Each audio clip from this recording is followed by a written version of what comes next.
So, I'm here today. It's my birthday, but I'll be posting this tomorrow at the usual time. So, it's not going to be my birthday anymore, probably when you hear this. And just in case you're wondering, stranger, I'm turning 38. Last year, I did something similar, but to an older YouTube site, page, channel that I've created. I think I've totally have forgotten about that. So this year is something really different and something really new. Um, Today I just want to focus more on how to love yourself more. I found my flow, and since I think understood how love kind of works, not fully figured out, I do want to share that with you. I kept on saying for the whole 2 seasons that love is inclusive and not exclusive. And I've been feeling that way ever since I've had all these realizations. And as my friend told me the other day, it kind of feels like I went up to some mountain, did all my meditation, came back enlightened. Actually, it's not. It's more of I started understanding more the things that I already know of. So, stranger, stay with me and we'll get through this. You can also catch this episode on the YouTube channel. And let's start talking about how to love ourselves more.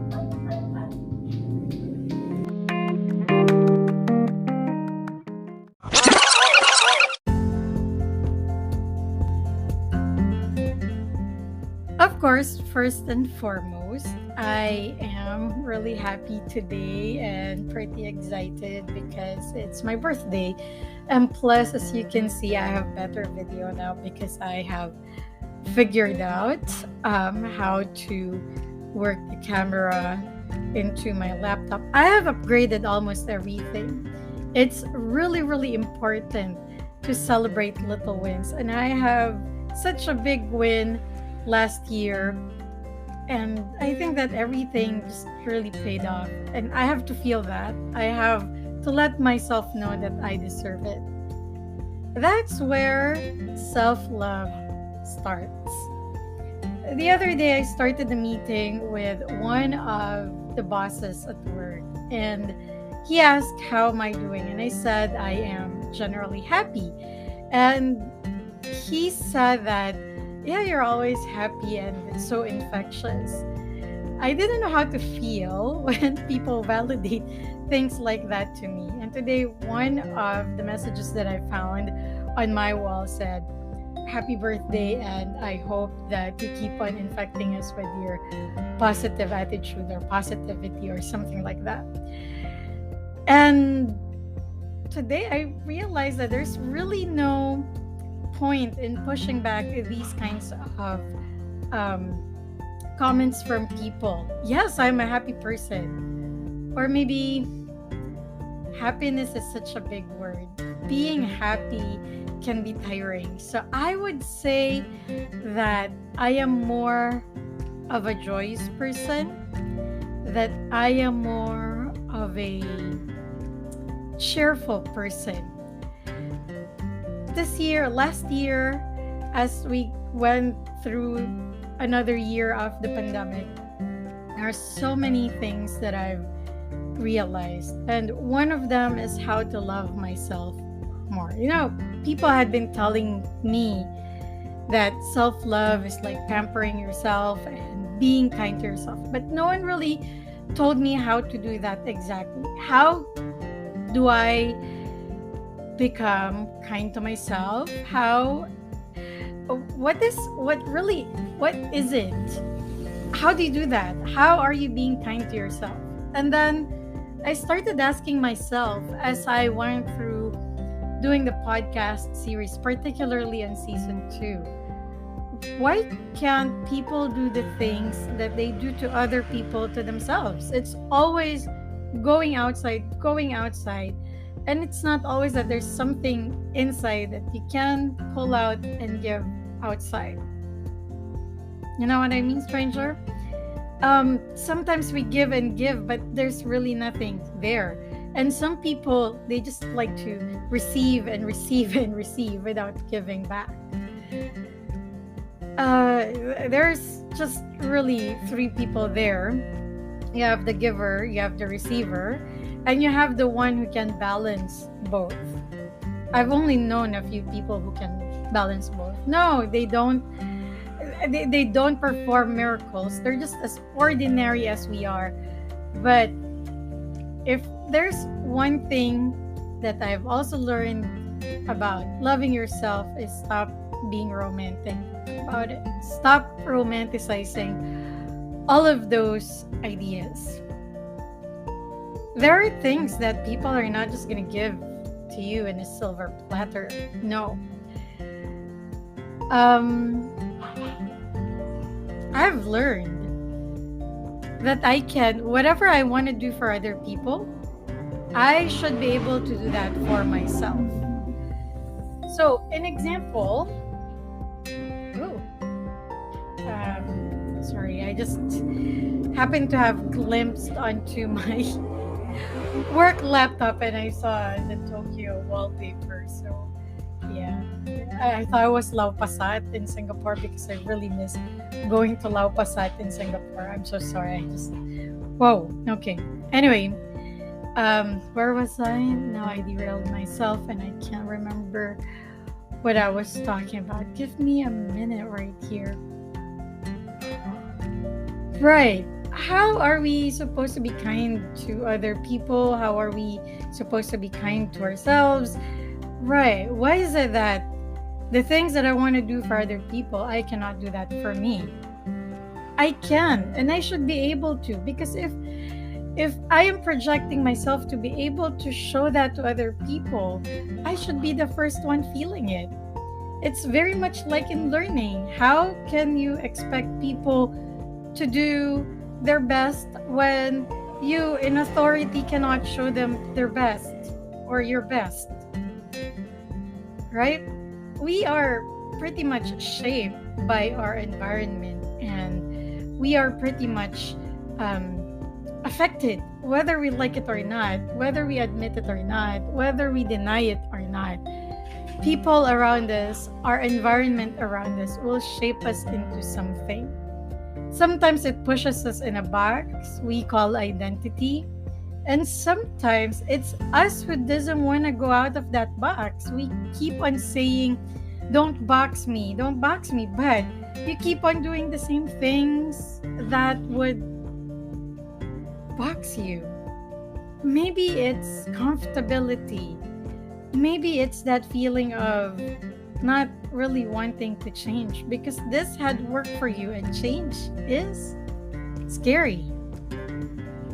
So I'll go back to my question. How is it possible that I can do a lot of things for other people and I cannot do it for me? I am more excited to do things for other people than for myself. If I want other people to be fair to me, I have to be fair to myself first. Because I want to know how it feels to be fair and to receive fair treatment. Sometimes we ask for something that we don't really understand. So when it's given to us, we feel like this isn't what I want because our expectation is so much different from the reality. Why? Then again, because we haven't experienced it yet. We haven't given ourselves the chance to experience it. And I cannot just wait until somebody would show that to me. How can I not show that to myself? Why shouldn't I? Is that self-serving? Is that being selfish? Is it something that's not right? And so slowly last year I started with material things. I started gifting myself. I love it when I buy things for my sisters, honestly. I like it when I buy things for my parents. I like it when I buy things for people who are special for me. And then at the end of the day, I get left out because I can't, I would only buy small things for me. So I started with that. If I can, and if I'm happy giving those things out to other people, then maybe I would also be happy giving giving those things back to myself. I started there because that's the most obvious, that's the easier part of it. Then they said, be kind to yourself. How do you become kind to yourself? So there are so many things that I wanted to do, so many things that I really want to try out. Yeah, really, really want to try out. Just imagine at the start of the pandemic, I think I was so bored that I started a lot of things. I went back to crocheting and I finished a very big shawl, and I'm so happy with that. Now I'm finishing a blanket for my best friend. I started learning how to take care of plants. Just by the end of last year, I was able to replicate the taste of a Starbucks cheesecake. Yeah. So I in my head, there's so many things that I wanted to do. I've always been sketching, so that part too. But the thing is, in doing these things, those were the things where I found myself to be kindest to myself. Like if a plant dies, let it die and learn. That was hard. I wanted to save it, but let it die and learn. And whatever I learned there, save the other plants. I know I shouldn't sacrifice its life because of mealybugs, but I've learned how to take care of mealybugs, and I've learned that the DE powder actually works. But I had to sacrifice, it wasn't much of a sacrifice, but one plant has to die because of that. I have to be kind to myself. It's not my fault. Nobody really can pinpoint how these mealybugs appear. I went to a lot of websites. They gave a lot of different explanations as to why mealybugs would appear on your plants. But I have to forgive myself for that. I started out with that. If I make a wrong stitch in my crochet, I really tried not to untangle it, just to redo it. I let it go.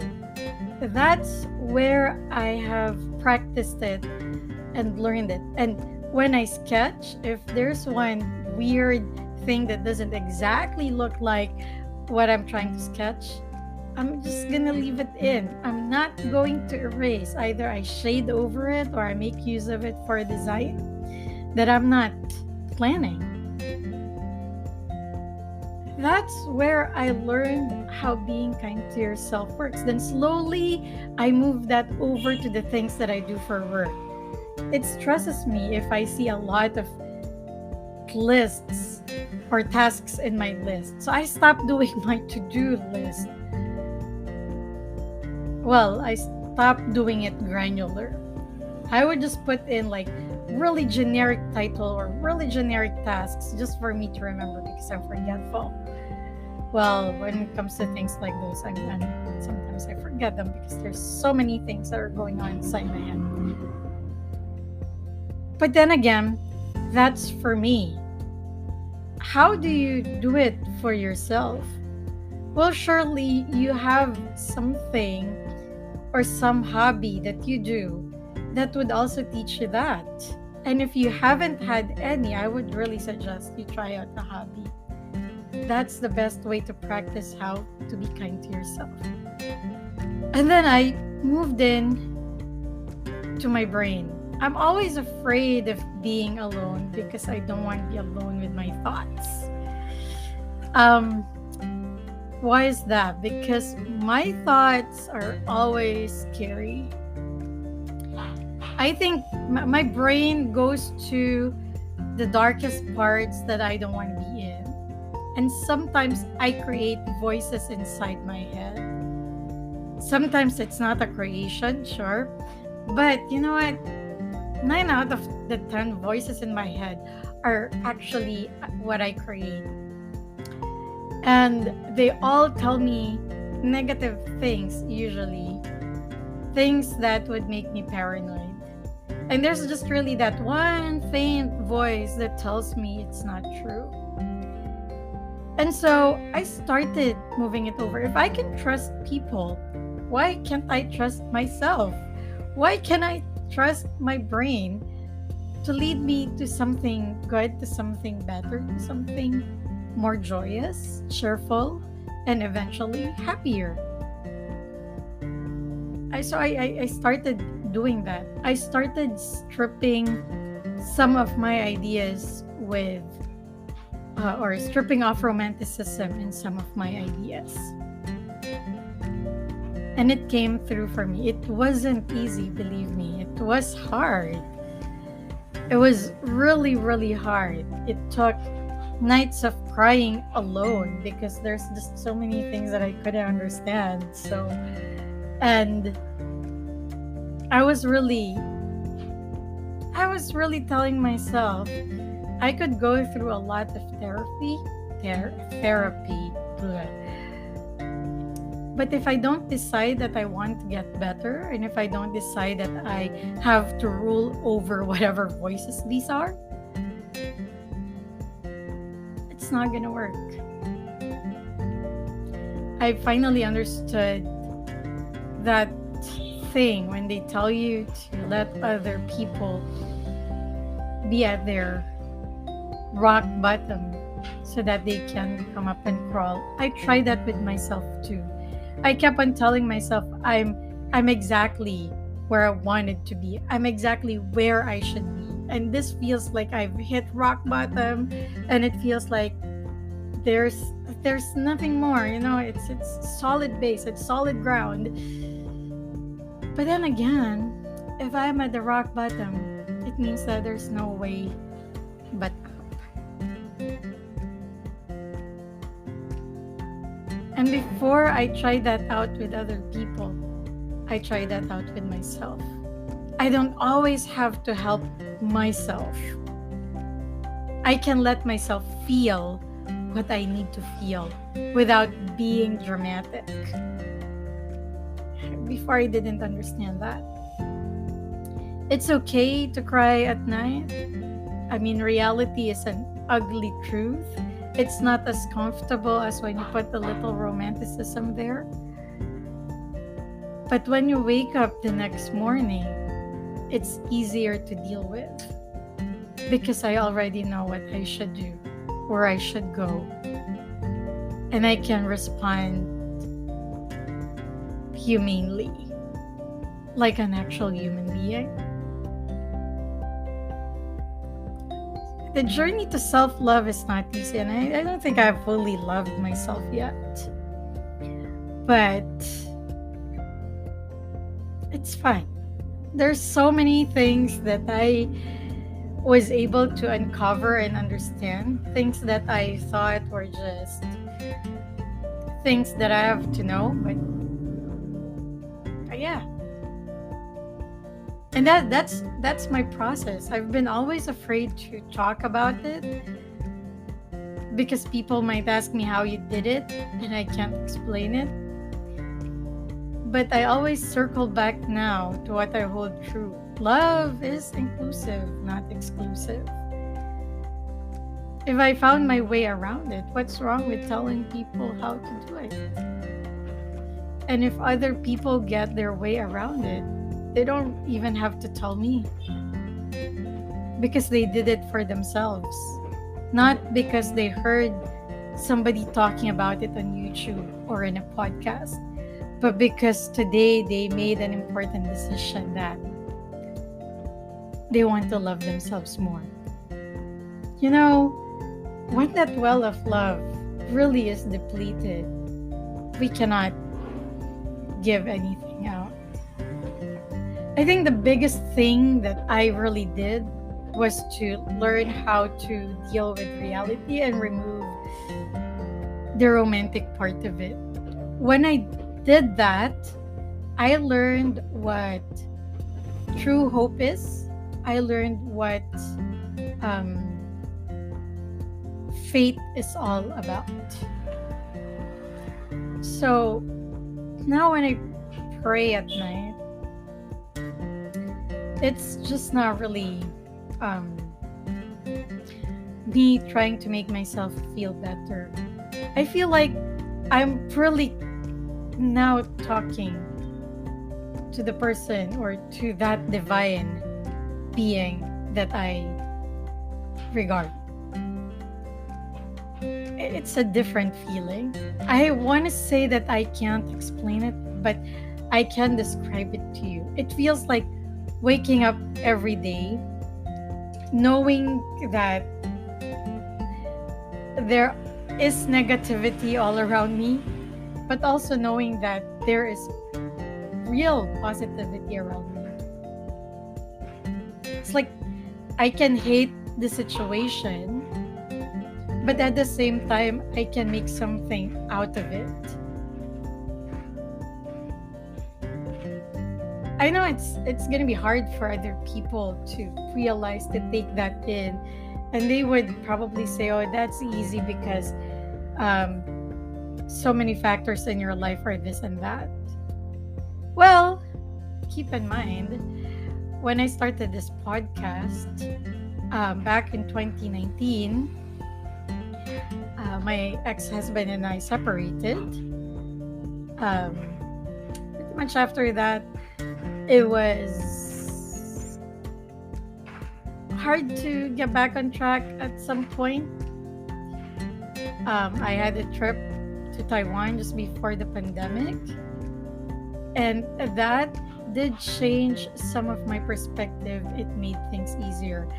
I was at 100. I can't remember how fat I was. 70, 60 pounds. In 2020, I was able to cut it down. Then I met a really interesting person.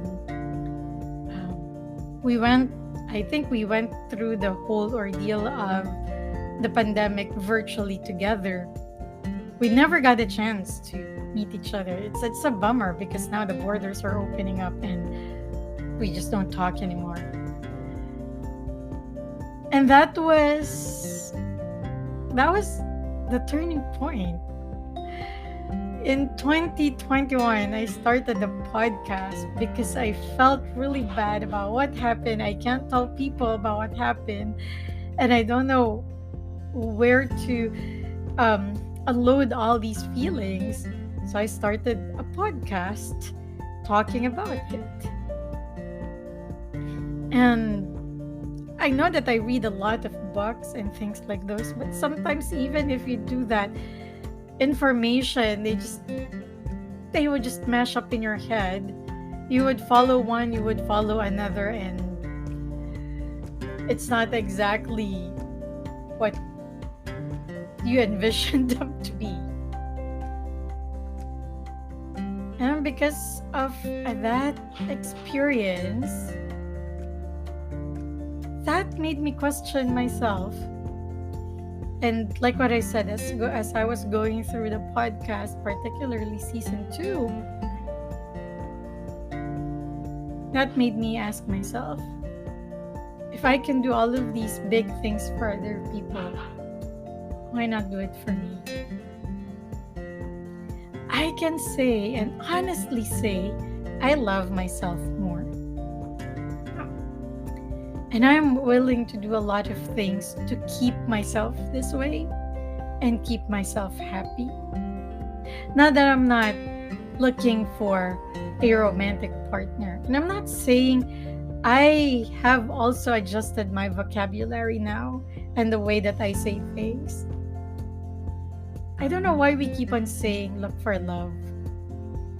Love is right here. Love should be with you first. Can't say that I'm not looking for a romantic relationship. To be honest, there's a relationship that I like to keep now. And if things go well, I would be happy to learn more about him and see where it goes. It's a different story altogether. It's a different path. Everything's different. So I have removed all expectations And I am not looking at the future as how I would have imagined my previous relationships would have. It's not retribution. It's not me making things right with this person for all the mistakes that I did. No, it's a whole new story. It's a whole different set of scenarios, feelings, and it feels like I am experiencing everything for the first time. I like that feeling, but I'm no longer in love with love. And I am happy to discover love in different ways and formats. It's really awesome. All right, stranger. That was a quite intense talk that we had today. And yesterday is my birthday. January 31 is my birthday. And so that's why I'm releasing this episode, because I want to spend time with you. I didn't have a very big celebration. I'm just happy with celebrating it with my parents, with Jin, with my sisters, and with myself, of course. And my birthday is my favorite holiday. So I am giving my much needed rest for this week. By the end of the week, I'll have more gifts for myself because that's how it's supposed to be. I don't expect anyone to give me a gift, but thank you so much for the Prosecco Rosé, Micah. She's my best friend. And thank you so much for that. I'm still open to receiving gifts. So if you guys would want to, I'm just kidding. But yeah, your company is so much more, stranger, and I'm happy that you're here and listening. And no, I'm not going to be singing this time around. So please do wait for season 3. Season 3 is going to be this February. And if you're watching on YouTube, you've probably see a little bit of change in me. I like putting on makeup. That's the truth. But since the pandemic started, I haven't really done a lot of makeup stuff. Yeah. And anyway, this year I am hoping to achieve the weight that I want to get, because I've gained so much weight last year. I wasn't I was stress eating. Oh yeah, one more thing that I have achieved is that I have finally admitted to myself that I have imposter syndrome. Yay! No, not yay, but at least I can start working on that, and I'm really happy to be working on that. So, wait for season 3. It's coming on February 14, and it will be something different, a different kind of storytelling for you, stranger.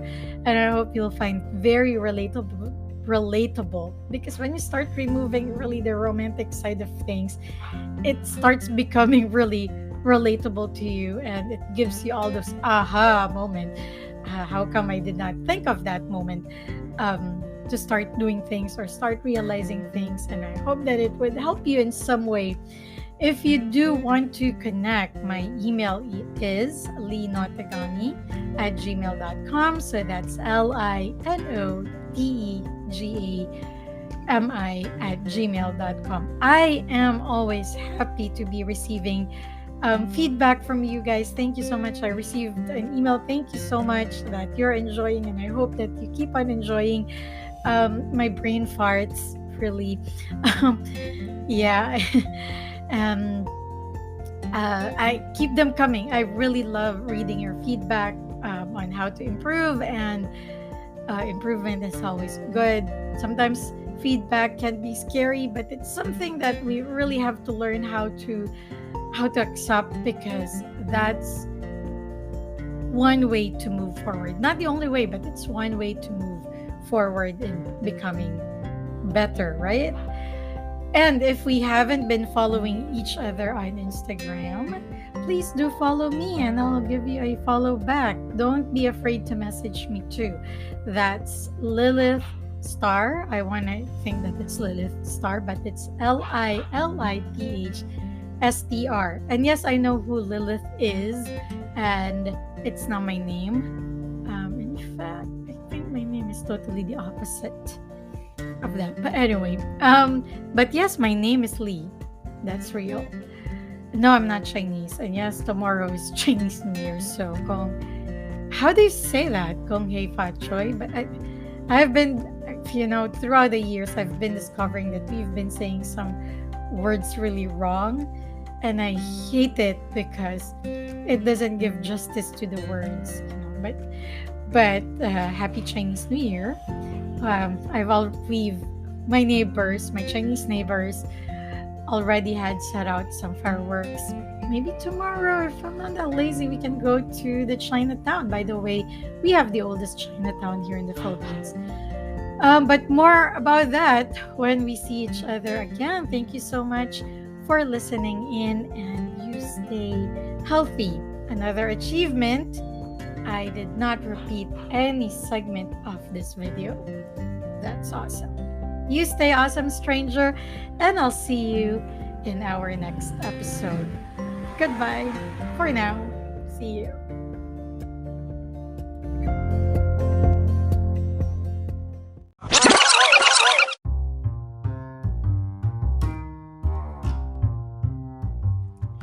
Hey, stranger, you're still here.